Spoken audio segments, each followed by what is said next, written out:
anh em cùng mong tao thành công hơn ngày hôm qua nên phải chỉ kể là lời là vì bao năm lần găm trước là nói dao găm đến từ tụi mày sống thêm mỗi ngày đưa phải hết giờ.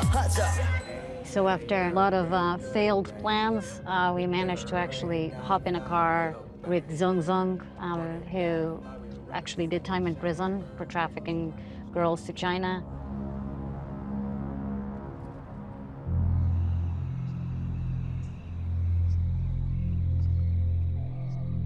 So you were just released from prison recently? Vâng, em ra tù được 2 năm nay rồi. And why were you in prison? Là em mua bán người. Vietnamese women? Là người Mông ở trong làng của em luôn. 2 người. How old were the girls you trafficked? Là lúc đấy là 16 tuổi chị. Did the girls know that you were selling them? Hai đứa đấy là nó đã xác định đi, nhưng mà nó không biết để em bán nó bao nhiêu tiền, nhưng mà nó cũng xác định đi rồi chị. How did you know that there were people in China that were interested in buying Vietnamese girls? Lúc em đang đi làm bên đấy thì hầu như là cũng có chị ạ. Cũng có nhiều người hỏi để là nhiều người muốn tìm ông chủ ấy, và nếu mà em ở Việt Nam ấy thì em biết đứa nào em sang bên này thì em đưa sang bên này thì anh sẽ trả cho em khoảng tầm về 1 triệu một đứa. So that's about $900 that you got for selling the two girls. Were the two girls becoming somebody's wives? Cái đấy thì em cũng không biết chị, bởi vì là ông chủ đấy chỉ bảo là em mang sang bên đấy xong rồi bán cho ông chủ đấy, xong là ông chủ đấy mang đi bán cho khách thì em không biết nữa.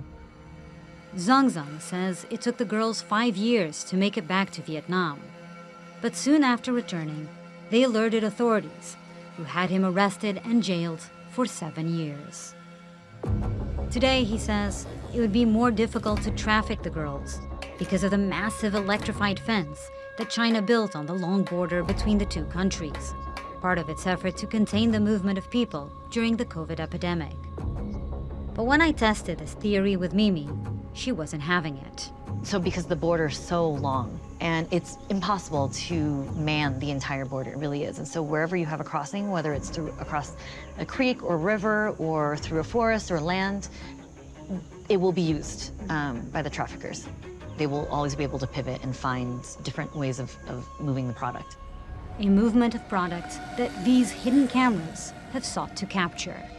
Once again, we've taken elaborate precautions to meet with him in a safe location. This time, to review his footage.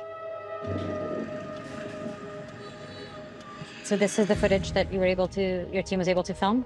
Yeah, this is the footage we got from Vietnam side. And you're filming all of this. Do you have a button camera? Yes, we have phone camera, bottom camera. V spent 8 days filming Undercover in the Vietnamese city of Lao Cai, sometimes posing as a Chinese man seeking a bride, other times posing as an agent for buyers. The only foreigners you can see in Lao Cai are mostly Chinese guys. So this guy is the one we met right outside the border control, and he just told us that he and his friend bought the Vietnamese woman. 在这里买一个越南的老头，差不多10多年，岁数越小，他穷越多，是安全这个本。 So wait, is this the border crossing where you cross the bridge and there's that big Chinese building on the other side? This is the government checkpoint. So he was just outside the checkpoint.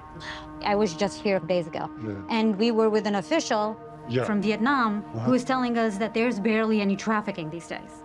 And you were there more or less at the same time? Yes. I said, my clients, they want to spend more money. Yeah. And tall girls, young girls. I said, no problem. And did she tell you how much she was selling this girl for? She said, how much you want to pay?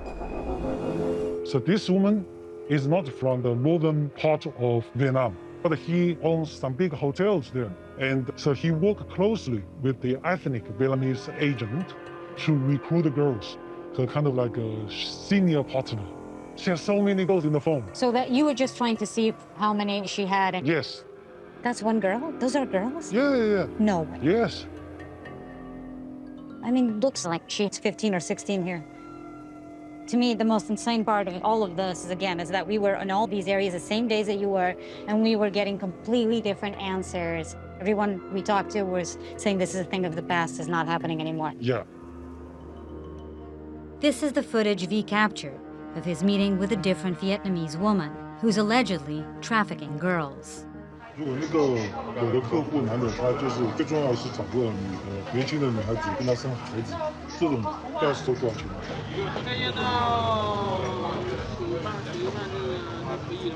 对。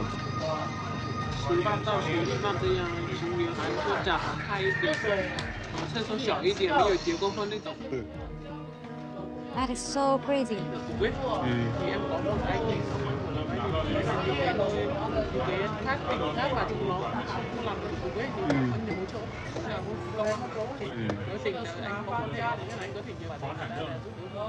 So it's corruption. She's basically paying some of the authorities to let the girls in. Yeah.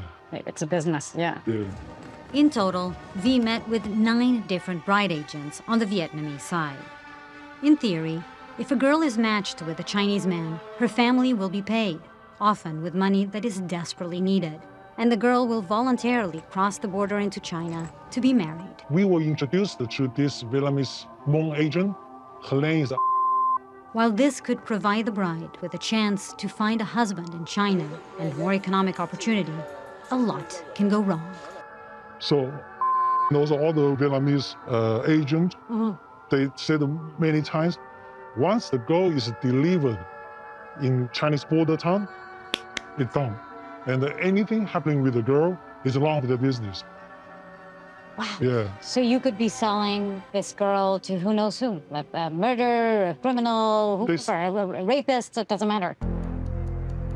Thì nó cũng đủ kiểu, cũng có đầy tin là nó làm là nó đưa sang bên kia là nó bán quách, nó làm gái hay là nó nhốt luôn chứ, đấy là bình thường. She said a lot of their customers are Chinese brothel owners. So they put the girl in the name of marrying a Vietnamese girl. But when the Vietnamese girl delivered to the Chinese side, these girls end up in the brothels. Oh, wow. So they're not meant to be married, they're actually meant to be sex workers. Yes, but the girls didn't know. The Vietnamese agent didn't know. It's those brothels on the Chinese side that V's undercover team is now preparing to expose.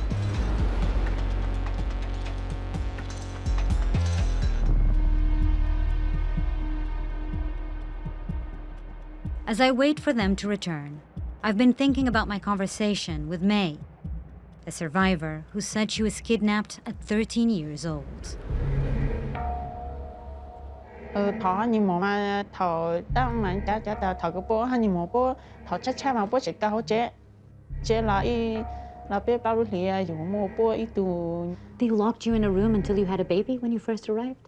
Oh my God. Like most of the victims I met, May was drugged and trafficked to China as a young teenager. But while some of the others escaped quickly, May was not so lucky. She was raped by her captor and forced to give birth to 2 children. Then she spent years begging the family to allow her to visit her parents back in Vietnam. The Chinese family finally agreed to the visit, but insisted her children stay in China. They also had May sterilized so she wouldn't be tempted to start a new family elsewhere. Once in Vietnam, May faced an agonizing decision: return to the Chinese family who'd purchased and exploited her, or remain in Vietnam and risk never seeing her children again. They thought you were going back to China, but then you never went back to China. In the end, she chose to stay in Vietnam without her children. When you talk to them, do you talk to them on the phone? Do you get to see them on video?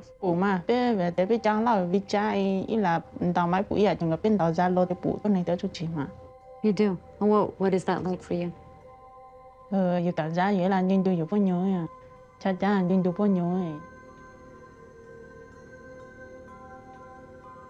May's kidnappers stole her childhood, her children, and subjected her to trauma that will last a lifetime.